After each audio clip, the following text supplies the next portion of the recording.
So mga kagulay, napansin nyo, kumakain na po yung ating mga alaga.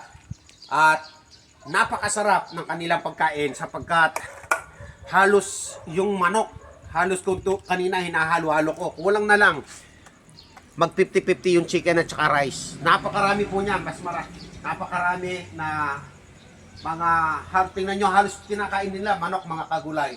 So sana pag-support po ang YouTube account po natin sapagkat bago pa lang po yung YouTube account natin at ilan-ilan pa lang po yung subscriber po natin doon. Sana subscribe po mga kagulay para po sa ating mga alaga. Tara po, pakakainin ko na po yung ating mga alaga doon. At tingnan po natin. Tara. Ay, wala ka, meron ka doon ha.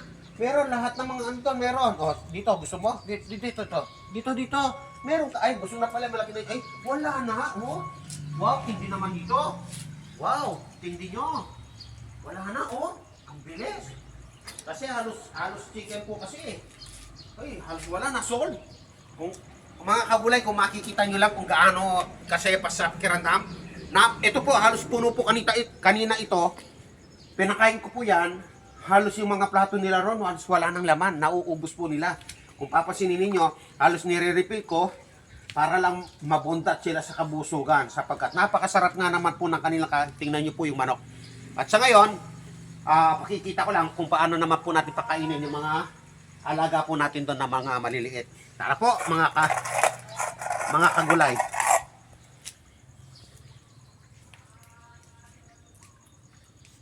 So mga kagulay, matapos po natin painumin po ng gatas kanina at dahil sa oras na, pakakainin na po natin yung ating mga alagang kittens. At tapos yung mga matatanda po ron ay kasalukuyang kumakain pa lang. So ganito po yung karami. At mamayang hapon, linis ulit po tayo ng kanilang bahay. So ganyan po yung ginagawa po nating preparasyon sa pagkain lang po nila. So iba yung mga matatanda, iba po yung pinapakain natin sa mga bata. So yan. So 2, 4, 6. Mga bata pa po yan. At yung isa, ito walang gana. Need siguro nang lagyan ng vitamins talaga. No?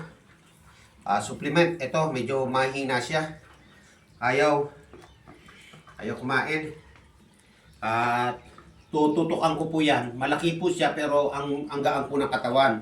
Samantalang ito, ang liit. Mabigat na. Si Precious po, inuna ko na bago pinakain. Ginamot ko na po si Precious. No? Kasi medyo na oras po kami ngayon. Si Precious po, ginamot ko na. Kung papansinin ninyo yung mata nito, ay, kumakain si Precious, siguro to. Asan si Precious? Baka ito. Baka ito po si Precious. Ay, hindi. Asan si Precious? Si Precious, asaan? Siya yung nasa labas. Wala si Precious.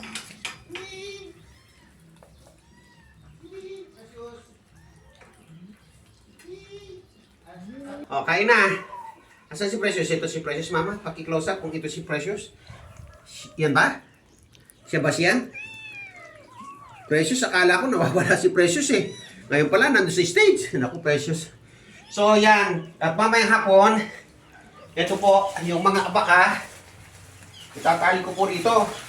Pero parang hindi kaya nabudol. Ang mahal ng abakang ito. 500 plus. Almost 600. Tatali ko po kasi dito itong abaka. At, ayan. Para maano sila.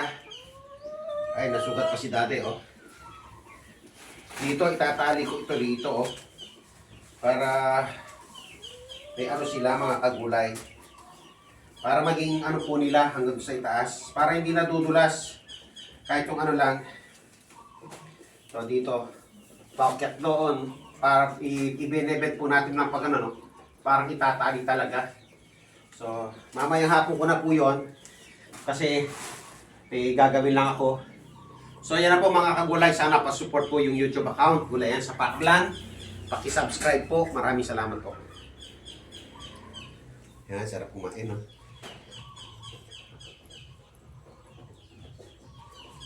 Sarap nila kumain. Hindi naubos yung gatas. 2 baso po kasi yung gatas na yan eh. Na ang gatas po dyan ay Biomil. Pinakamahal.